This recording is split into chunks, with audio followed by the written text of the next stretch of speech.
जो लोक वार्ता शास्त्री कहते हैं कि मनुष्य बीते युगों का एपिटोम है, युगंधर, युगंधर है, युगों को अपने में समेटे हुए है, युगों को अपने में आत्मसात किए हुए है। युग की स्मृतियां सो रही हैं इसके पास, न जाने कौन सी स्मृति कब कुलबुलाने लग जाए।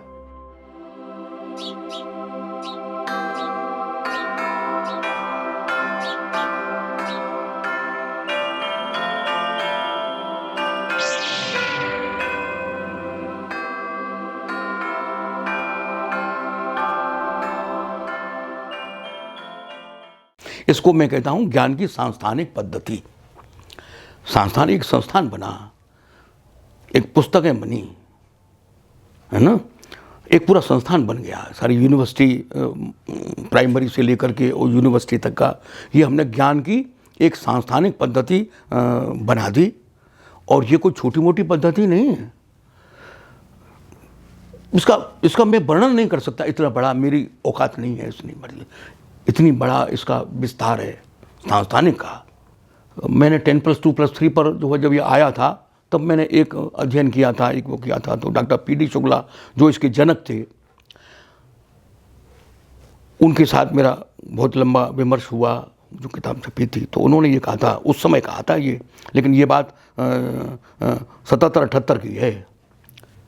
तो उन्होंने ये कहा था कि ज्ञान प्रति 7 वर्ष में दुगना हो जाता है।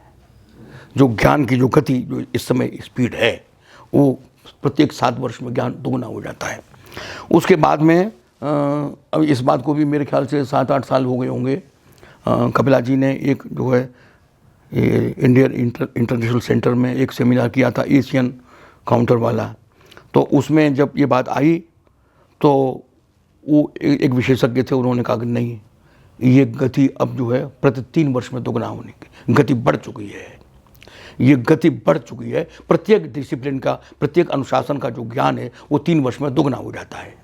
नई नई रिसर्च, नई नई किताबें, नई नई संस्थान, नई नई आइडियाज़ आते हैं, तो उससे जो है प्रति 3 वर्ष में ज्ञान दुगना हो जाता है। अब ये जो ज्ञान दुगना हो रहा है, ये जो गति चल रही है, ये कौन से ज्ञान है? सांस्थानिक वाला ज्ञान है, जो कि प्राइमरी से लेकर के और यूनिवर्सिटी तक जो ढांचा सारी सरकारों ने और सारे संसार में जो स्थापित हो चुके हैं, ये उनकी बात है ये। लेकिन ये जो वाचिक परंपरा का ज्ञान है, जिसकी किताब नहीं है, जिसके कोई संस्थान नहीं है ना, ये उसके आगे वाला बिखरा हुआ ज्ञान है। इसके लिए मैं एक छोटी सी कहानी आपको सुनाऊंगा। वो राजा ने कहा कि भाई हमें राज पुरोहित नियुक्त करना है, राज पुरोहित, राजगुरु बनाना है एक। तो बोले कि ऐसा है कि तुम जो है वो जितनी जगह घेर सको उतनी जगह घेर लो भाई, और जिसका सबसे बड़ा घेरा होगा उसको हम राज पुरोहित नियुक्त करेंगे। वो जगह उसने बता दी, भाई अपना आश्रम बनाओ, अपना वो करो। तो वो जो पंडित लोग थे, वो जो ज्ञानी विद्वान लोग थे, वो अपने गए और किसी ने जितना घेरा वो बना सकता था, अपने जो है जिस चीज़ से भी उसने बनाया होगा, अपने बांसों से, लकड़ी से, मिट्टी के मेड़ से, या जिससे भी बनाया होगा उन्होंने वो बनाया, वो सब बनाया। तो राजा जो देखने के लिए निकला तो किसी का इतना घेरा था, किसी का उसका बड़ा था और उससे भी बड़ा था, उसका बड़ा था। एक वो पंडित बैठा हुआ था, जो विद्वान जो था, वो उन्होंने कहा भाई तुम्हारा घेरा कहाँ है? तो बोले राजा जितने ये घेरे बन गए ना, उनके बाद जो कुछ बचा वो सब मेरा है।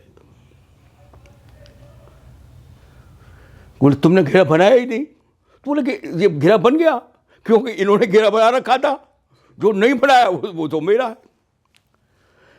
लोक वार्ता ने घेरा बनाया नहीं, दर्शन शास्त्र ने घेरा बना लिया, लिटरेचर ने घेरा बना लिया, साइंस ने, फिजिक्स ने, जीव विज्ञान ने, सारा उन्होंने घेरा बना लिया। लोक वार्ता ने घेरा बनाया ही नहीं। तो लोक वार्ता का जो घेरा है वो सबसे बड़ा घेरा है।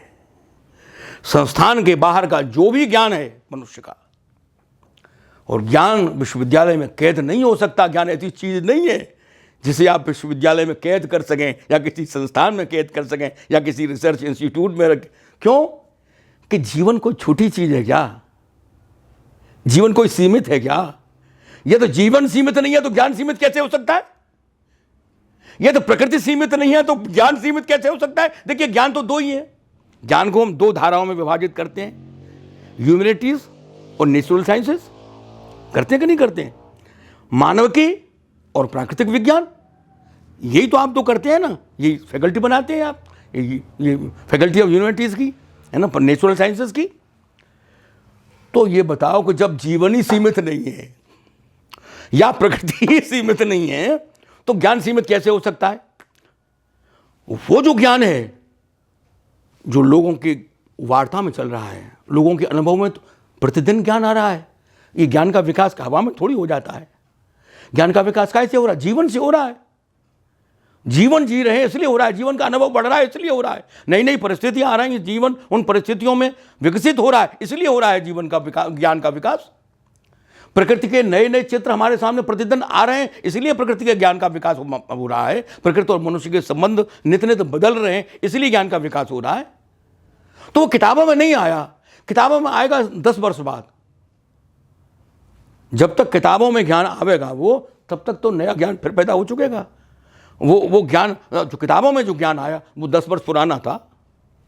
संस्थान में जो ज्ञान आया वो 10 वर्ष पुराना है। यूनिवर्सिटी में ज्ञान आया, कितने चल करके आया वो, लेकिन वो ज्ञान जो जीवन में विकसित हो रहा है वो केवल वो लिखता नहीं है। वो आदमी, वो लिखने की उसे जरूरत क्या है? वो तो जी रहा है, जीवन जी रहा है। खेती वाला खेती कर रहा है, उद्योग वाला उद्योग कर रहा है, दूसरे कामों करने वाला वो काम कर रहा है। उसे लिखने की फुर्सत कहाँ है? वो तो काम ही नहीं है लिखने का। लिखाने का काम तो दूसरे लोगों का है, वो तो एकेडमिक लोगों का है। वो ज्ञान वहां तक पहुंचेगा। चिकित्सा विज्ञान, अब कोरोना आ गया, नई बात है भाई, नया ज्ञान है। अब जब तक वो किताब में आवेगा तब तक तो दूसरा वायरस आ चुका, अभी। तो इस प्रकार से जो लोक का जो ज्ञान है वो तो नित्य नवीन बना रहता है। देखिए, इसको मैं कहता हूं पुराण युवती। कह रहे पुराण तो है लेकिन युवती है।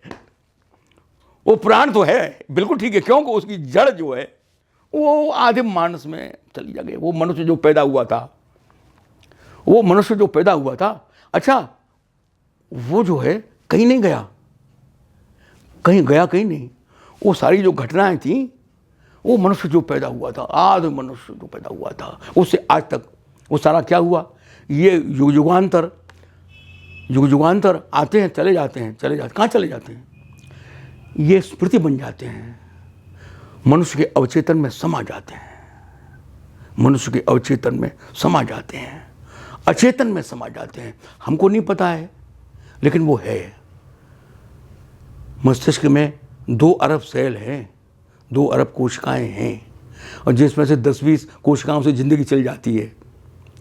बड़े बड़े दार्शनिक 100-200 से काम चला ले जाते हैं। ये तो अरबों कोशिकाएं हैं, पता ही नहीं है, वो अवचेतन में समाहित है। इसलिए जो लोक वार्ता शास्त्र कहते हैं कि मनुष्य बीते युगों का एपिटोम है, युगंधर है, युगों को अपने में समेटे हुए है, युगों को अपने में आत्मसात किए हुए है। युग की स्मृतियां सो रही हैं इसके पास। न जाने कौन सी स्मृति कब कुलबुलाने लग जाए, कौन सा प्रवेश आए, कौन सी परिस्थिति आवे, उस परिस्थिति में वो जो याद है वो याद हरी हो जाए, अवचेतन में से वो आ जाए, निकल आवे। तो इस प्रकार से जो मनुष्य का मन है ये बीते युगों का एपिटोम है, युगंधर है। युग इसमें समाये हुए हैं, वे सारे बीते युग इसमें हैं, इसलिए तो पुराण है। और जीवन आज जी रहा है, आज की तारीख में जी रहा है, आज की तारीख में नई परिस्थितियों का मुकाबला कर रहा है। परिस्थितियां तो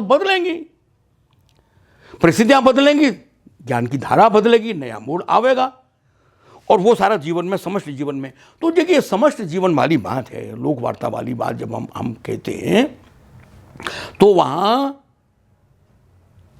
एक तो है व्यष्टि की साधना, व्यक्ति की साधना है, दृष्टि की साधना भी है। लेकिन लोग हम जब उस समय कहते हैं उसको, जब वो समष्टि बन जाता है तो सर्वजन हित ये तो कसौटी है उसकी। बाकी सामान्य जन, समष्टि जन और जीवन की निरंतरता, इसका नाम लोक है। सर्वजन हित तो कसौटी रहेगी उसकी। तो सामान्य जन का माने यह है कि कुमार स्वामी ने कहा the man in every man,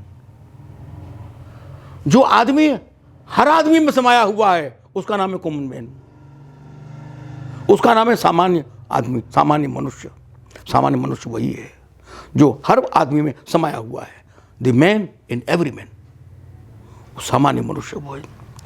और कलेक्टिव कॉन्शियस, वो अनुभव जो समष्टि के अनुभव है, मैंने भी अनुभव किया, आपने भी अनुभव किया, वो सबका जो अनुभव है, वो यादें जो मेरी भी याद है, आपकी भी याद है, कलेक्टिव सामूहिक यादें हैं, सामूहिक स्मृतियां हैं, सामूहिक अवचेतन है। तो वो जो सामूहिक अवचेतन है वो लोक परंपरा है। वो जो सामान्य है, ये अफसर है, ये न्यायाधीश है, ये प्रोफेसर, ये फलाना है, ढमाका, ये सारी चीज़ें हैं। घर पर आकर के उसने कपड़े उतार दिए, खूंटी पर टांग दिए, अब वो सामान्य हो गया। अब वो वैसे ही हंस रहा है जैसे एक सामान्य आदमी हंसा करता है, किसान हंसा करता है, वो भी ऐसे ही हंस रहा है। वो जैसे सामान्य आदमी रोता है, वो भी रो रहा है। सामान्य आदमी को भूख लगती है, उसको भी भूख लग रही है। तो मैन इन एवरी मैन माने वो उस अधिकारी था, वो अधिकारी वहाँ है अपनी यूनिवर्सिटी में, वो प्रोफेसर है, घर पे आकर के वो सामान्य बन गया। उसने अपनी चड्डी पहन ली, उसने उतार दिया वो सारा तामझाम जो पहन करके आया था। तो जब हम ये विशेषण है, ये विशेषण को टांग दीजिएगा, क्या रह जाएगा? सामान्य मनुष्य रह जाएगा। सारी उपाधियाँ, ये विशेषण उपाधियाँ हैं, बाहर के कपड़े हैं, है ना। तो जो बचा वो सामान्य मनुष्य है, वो सामान्य आदमी है, वो लोक है, वो लोकमानस है।